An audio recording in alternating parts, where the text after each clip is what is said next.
¿Cómo le va? Muy buenos días. Tal como les anunciamos, hoy la intención de nuestra entrevista a Telebuendía es buscar las primeras repercusiones después de los anuncios del Poder Ejecutivo acerca de las pautas salariales y otros asuntos que ya se vienen en cuanto a la negociación salarial también con el sector público. Por eso recibimos al flamante vicepresidente del PIT-CNT, a José López. ¿Cómo le va? Buenos días, gracias por acompañarnos. ¿Qué tal? Un gusto estar conversando contigo acá. Se reúnen hoy para realizar un primer análisis de los anuncios del gobierno en cuanto a las pautas de los consejos de salarios, pero en los primeros contactos que han tenido, ¿cómo lo recibieron?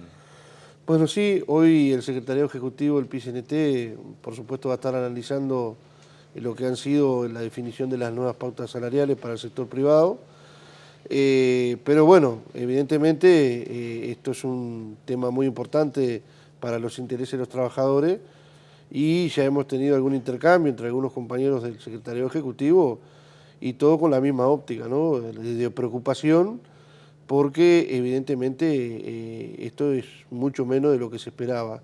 Por lo menos sin hacer un análisis colectivo y generalizado, que es lo que se va a hacer hoy en el secretario ejecutivo, evidentemente esto está muy por debajo de lo que se esperaba, sobre todo para contemplar los salarios más sumergidos, que era una de las aspiraciones que teníamos desde la central, ¿no? ¿Qué es lo que más les preocupa de los lineamientos que se han conocido? ¿Cuál es el punto que en un principio les llama más la atención negativamente? Bueno, esto se parece mucho a la desindexación, con alguna cuestión diferente, pero evidentemente acá no se asegura ni siquiera el mantenimiento del salario real y todavía con un correctivo que recién es a los 2 años de aplicado el ajuste.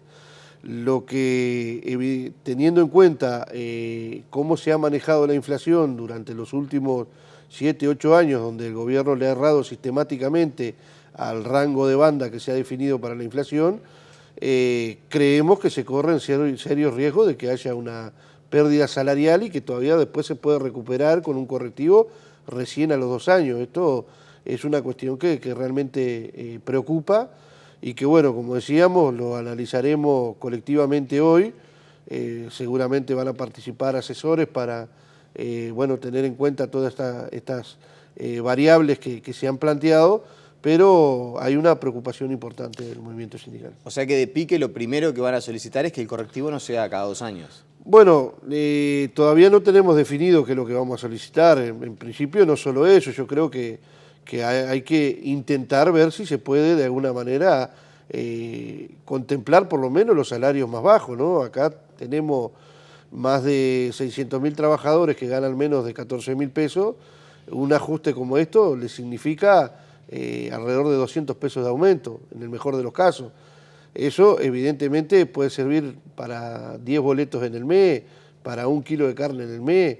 O sea, yo creo que acá el movimiento sindical va a tener que de alguna manera ponerse duro para ver si por lo menos en los salarios más sumergidos hay algún otro tipo de, diríamos, de contemplación para que, bueno, justamente esos salarios tengan algún tipo de prioridad a la hora de los ajustes. ¿Le suena muy a poco esto de que, por más que haya una contemplación especial para los salarios muy sumergidos, entienden que es una contemplación que no redunda en ningún beneficio?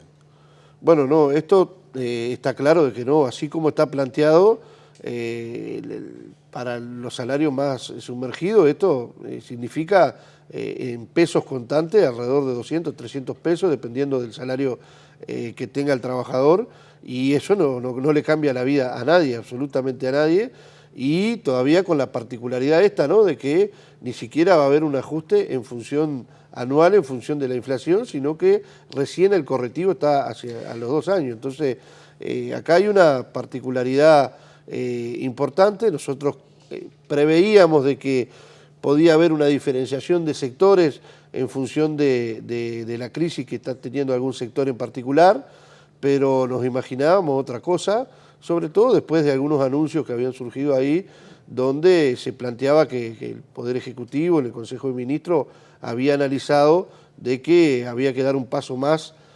hacia la revolución o hacia la izquierda. Y bueno, si este es el paso que dieron, me parece que queda un gusto muy a poco, ¿no? Hay expectativas que obviamente no están siendo contempladas, según lo que se desprende de sus declaraciones. no solamente por los trascendidos de prensa, sino por lo que ustedes mismos evaluaban en cuanto a lo que debería ser el comportamiento salarial. ¿Se avecinan entonces tiempos de conflictividad aguda? Bueno, este particularmente va a ser un año conflictivo, ¿no? No hay que olvidarse que... ¿Pero este escenario lo empeora, lo que se dio a conocer y ayer? bueno, yo creo que no ayuda, ¿no? Evidentemente esto no ayuda a calmar los ánimos, todo lo contrario. Pero bueno, no me quiero adelantar a una decisión que se va a tomar hoy colectivamente. Pero este va a ser un año particularmente complicado porque empieza la ronda de consejo salario, en el sector público se va a discutir todo lo referente al presupuesto nacional.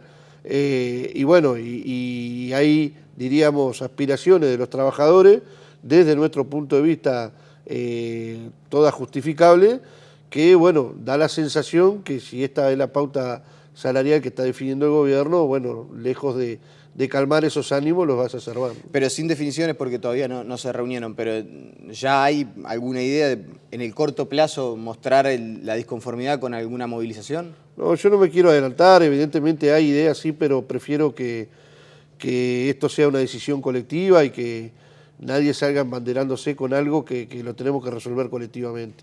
En principio me parece que hay que analizar todo el escenario y a partir de ese análisis, bueno, se definirá algún plan de acción que, bueno, que va a estar en consonancia con lo que se viene haciendo desde ya hace algún tiempo, ¿no? Hubo movilizaciones importantes del movimiento sindical, tanto antes del Congreso como posteriormente al Congreso. Acabamos de venir el viernes pasado una movilización del sector público muy importante, o de parte del sector público, tanto de COFE como de la educación, una movilización que fue muy importante, y yo creo que tiende esto, si no hay un cambio radical en la postura del Ejecutivo, a ir incentivando cada vez más movilización, porque evidentemente la situación está muy complicada. ¿Complica que la decisión del Poder Ejecutivo se haya adoptado por unanimidad, con respaldo de todos los ministros, ni que hablar con el respaldo de Tabaré Vázquez, pero va a ser difícil torcer esta decisión? Bueno, sí, complicar, o sea, a mí me parece una decisión de esta característica sería muy difícil que un gobierno, en el marco de un Consejo de Ministros, la saque dividida. Supongo, y tenemos alguna información, aparte de que para llegar a este consenso se mejoraron las pautas salariales, o sea que imagínate lo que podrían llegar a haber sido con las originales. Entonces, o sea que la versión que ustedes tienen es que los lineamientos primarios eran incluso... Sí, eran peor que estos. Por lo tanto, más nos preocupa esta situación, pero bueno, veremos qué es lo que analizamos hoy en el marco del Secretariado Ejecutivo y yo creo que hoy mismo va a haber algún tipo de declaración del Secretariado Ejecutivo y se va a empezar a trabajar en algún plan de acción para poder combatir esto. El anuncio del incremento del salario mínimo nacional, el PIT-CNT reclamaba un mínimo de 15.000 pesos y allá por el 2018 va a estar por encima de los 13.000 pesos. ¿También está por debajo de las expectativas? Totalmente insuficiente, ¿no? Primero que el monto total es insuficiente y mucho más si eso se va a lograr recién al final del periodo de gobierno. A mí me parece, o promediando el periodo de gobierno, me parece que este es un tema también a analizar y que va a estar arriba de la mesa en el Secretario Ejecutivo. Hay gente, o en realidad puede haber mucha gente que nos esté mirando y diga, pero bueno, el PIT-CNT tampoco en algún momento termina por asumir que ya el tiempo de las vacas gordas del país pasó, que ya no estamos en los periodos de bonanza que teníamos hasta hace unos años. Bueno, pero... Y ante el primer escenario un poco adverso, no se acepta ni siquiera que el crecimiento quizás de los salarios sea un poco menor al que se preveía. Bueno, puede ser que el tiempo de bonanza haya pasado. De todas maneras, nosotros seguimos pensando lo mismo. Acá no estamos en una recesión, no estamos en el medio de una crisis. El país está previsto que crezca por encima de lo que han sido los promedios históricos, pero hay que ser realista de que no estamos en la misma situación que estábamos durante los últimos 7, 8 años. Y nosotros somos realistas en ese sentido. Ahora, durante todo ese periodo de bonanza, la riqueza no se repartió de manera equitativa. Acá el gran capital se llevó gran parte de la riqueza y eso no se derramó a los sectores de los trabajadores. Entonces nosotros creemos que hoy es el tiempo de los trabajadores. Hoy hay que empezar a ver claramente las ganancias que tuvieron los grandes capitalistas para ver si no hay que hacer un cambio ahí y ver cómo de alguna manera se revierte el orden y quienes de alguna manera pueden en un escenario diferente como el que estamos ahora, crecer, sobre todo en el tema salarial, son los trabajadores. Porque aparte hay una cuestión que para nosotros es muy importante remarcar. El trabajador común, el 80-90% del trabajador común, no tiene capacidad de ahorro. Por lo tanto, todo lo que recibe lo vuelca al mercado interno y eso dinamiza el mercado interno y genera un crecimiento de la economía que ha sido lo que ha salvado al país, sobre todo cuando ha habido algún periodo de crisis. Y bueno, nosotros creemos que este momento debería pensarse más en eso que en este tipo de decisiones que evidentemente todas las cámaras empresariales salieron a aplaudir ayer cuando se conocieron estas pautas. Entonces, hoy me parece que es el tiempo de los trabajadores, no estamos en una recesión, no estamos en una crisis, sí hay una desaceleración de la economía, nosotros somos conscientes de eso, y por eso entendíamos que podía haber alguna diferenciación en algún sector, sobre todo los que están más complicados, pero no esperábamos una situación como esta, que evidentemente nos parece que deja un gusto a poco y que el movimiento sindical va a tener que analizar cómo se mueve en esta perspectiva, ¿no? Hace una proyección acerca de si esto se estableció para el sector privado, lo que se nos viene en la negociación con los públicos. Y bueno, eso surge casi naturalmente, diríamos, ¿no? Es una preocupación y aparte con la particularidad de que los plazos se están venciendo para, diríamos, la elaboración del presupuesto y todavía el Poder Ejecutivo no ha definido los lineamientos del mismo. Entonces, evidentemente todos, cuando conocimos esto, hicimos, diríamos, un paralelismo con lo que puede llegar a ser la pauta para el presupuesto nacional. Y bueno, estamos preocupados, si ya estábamos preocupados, hoy, al conocer lo que ha sido la definición para el sector privado, evidentemente esa preocupación se agranda un poco más, ¿no? Pero les preocupa entonces especialmente que todavía no se conozcan las dos cosas, ni siquiera los grandes lineamientos de lo que sea el presupuesto. Las dos cosas, nos preocupan primero los plazos, porque el presupuesto se tiene que definir en los diferentes organismos en el correr del mes de julio, después hay que elevarlo al Poder Ejecutivo para que termine de armarlo y en agosto ya tiene que ingresar al Parlamento y después que ingresa al Parlamento ya no se pueden modificar el gasto que se ha definido para el presupuesto nacional.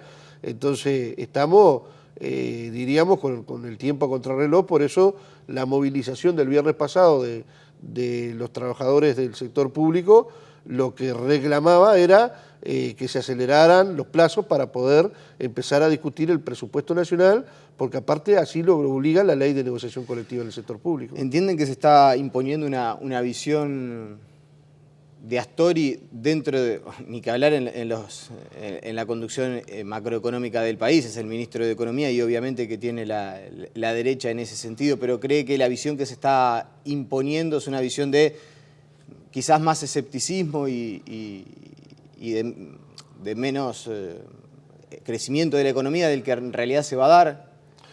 Bueno,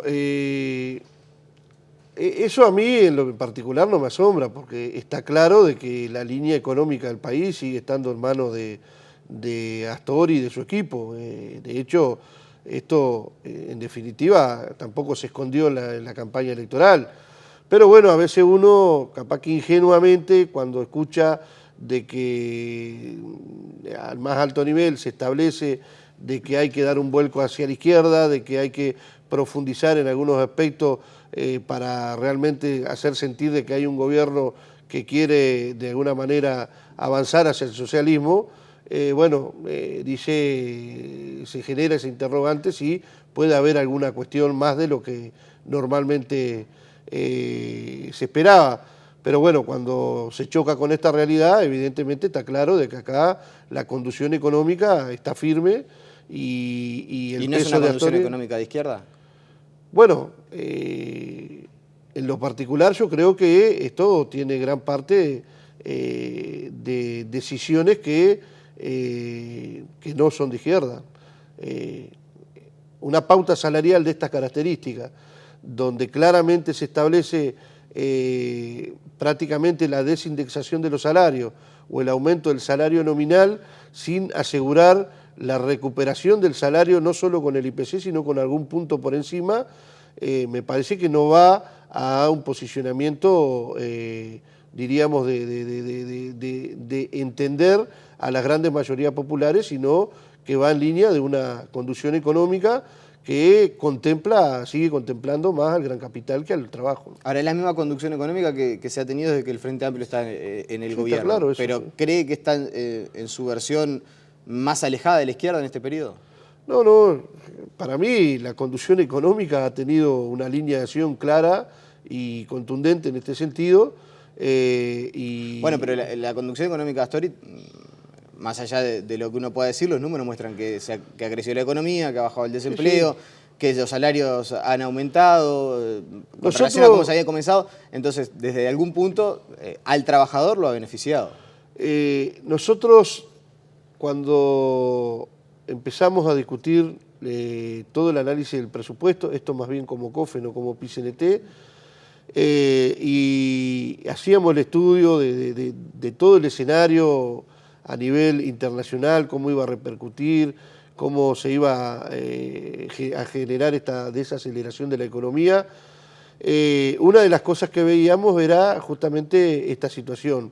Acá hay una conducción que es clara del gobierno en la parte económica y que aparte que tuvo el respaldo popular de prácticamente el 50% de la población en un tercer año de gobierno.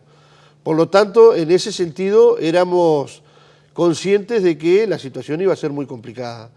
De todas maneras, después, cuando asume el gobierno, se empiezan a poner los tantos arriba de la mesa, donde hay una apertura importante, diríamos, del Ministerio de Economía, del Ministerio de Trabajo hacia el sector de los trabajadores, tanto en la actividad pública como en la actividad privada, bueno, se generan algunas expectativas que, bueno, cuando se choca nuevamente con la realidad y vemos cuáles fueron estas pautas, evidentemente todos sentimos de que acá el equipo económico sigue teniendo la misma fuerza que tenía antes y que pesa sobre el resto de los ministerios. ¿Ya han analizado este manual contra parásitos y contra la falta de ética en el Estado que confeccionó el OPP?